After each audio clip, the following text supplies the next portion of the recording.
Welcome to the deep dive. Today, we're going to immerse ourselves completely in a few incredibly intense moments. Yeah, these are real-life accounts. Our mission here is to really get into the raw emotion, the physical reality of what's happening. Exactly. We're treating this as if it's all unfolding right now. Yeah. And we're looking at, at three distinct crises. And how people deal with them, or, fail to deal with them. Right. And there seems to be this central tension, this question of how you manage internal chaos.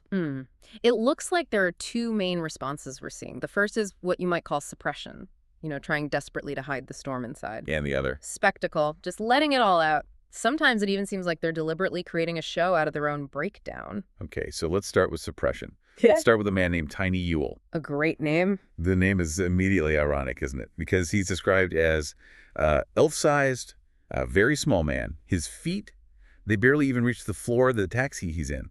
And the taxi is taking him somewhere he absolutely does not want to go. No.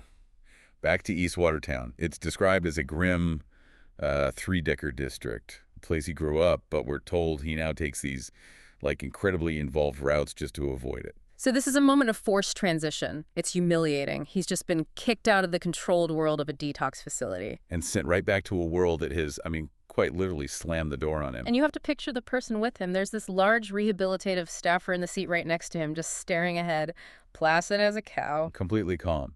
While Tiny Ewell is the exact opposite. He's just this knot of intensity staring out at the foggy November day, the skeletal trees, the trash. And his appearance tells such a story. It really does.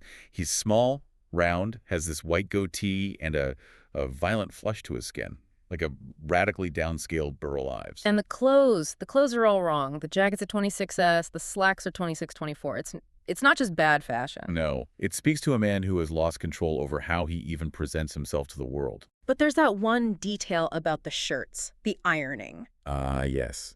His wife, who has otherwise kicked him out, she packed his shirts for him. And she ironed them. But only the front and the cuffs? The parts you can see under a jacket. Exactly. It's this tiny, tiny little detail, but it says so much, doesn't it? It's like this last flicker of dignity of the man he used to be, even though everyone knows he's not in control of his life anymore. That loss of control, for me, it really comes down to his shoes. The Florsheim wingtips. Yes, size 6. They're gleaming, perfectly polished, except for one single spot.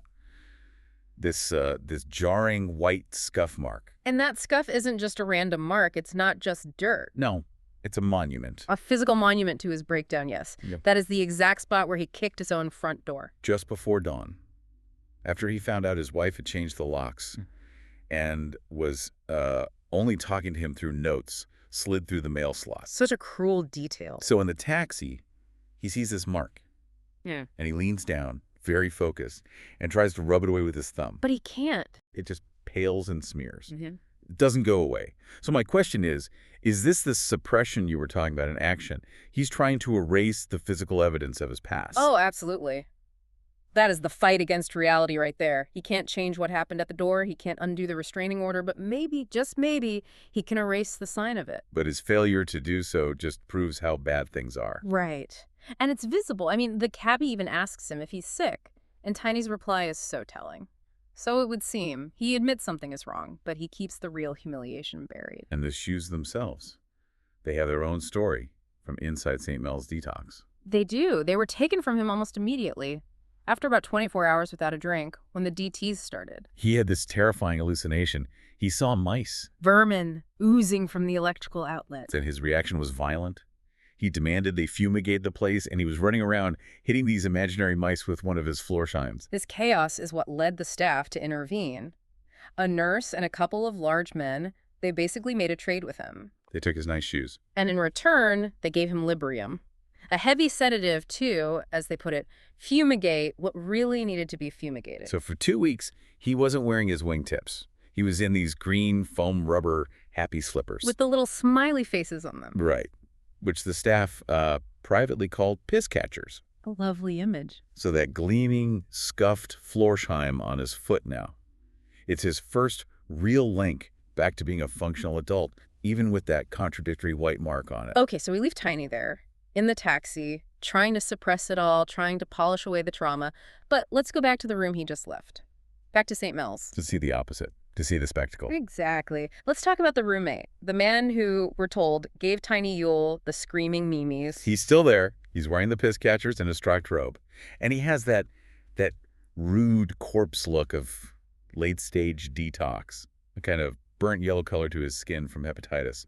His glasses are missing a lens. He's the picture of total disrepair. Yeah. And his focus is, well, it's terrifyingly singular. Yeah, he's just sitting bolt upright in a chair, gazing with rapt intensity at an air conditioner. A humming air conditioner in a room that's only 12 degrees Celsius. It's freezing. And he has this total just disregard for everything around him. He's tapping cigarette ash onto a paper plate of brownies. And because the AC is blowing right at him, all his smoke is just getting pushed down, creating this low cloud bank of smoke near the floor. He's literally creating his own little chaotic weather system. And then, this is where it really gets strange. He starts playing with the dial on the air conditioner. Testing the settings. 4, then 5, then 3, 7, 8. Until he just spins it all the way to 9. Max power. And the machine just roars to life. The effect is instantaneous. His hair, his beard, they're blown straight back over his shoulder. The tip of his cigarette glows bright red and sparks. Ashes and brownie crumbs go flying. And his reaction, he's completely absorbed by it. He has these little smiles and grimaces. He's entertained. He's entertained by the chaos.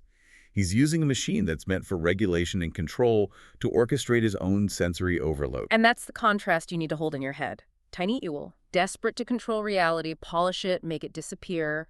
And his roommate, who is actively creating and embracing the spectacle of his own destruction. Choosing mania over misery. You could say that, yes. Okay, so from that very personal spectacle, let's shift gears completely. Let's move forward in time. Dramatically forward. We're now at April 2nd of a year, designated as YDAU.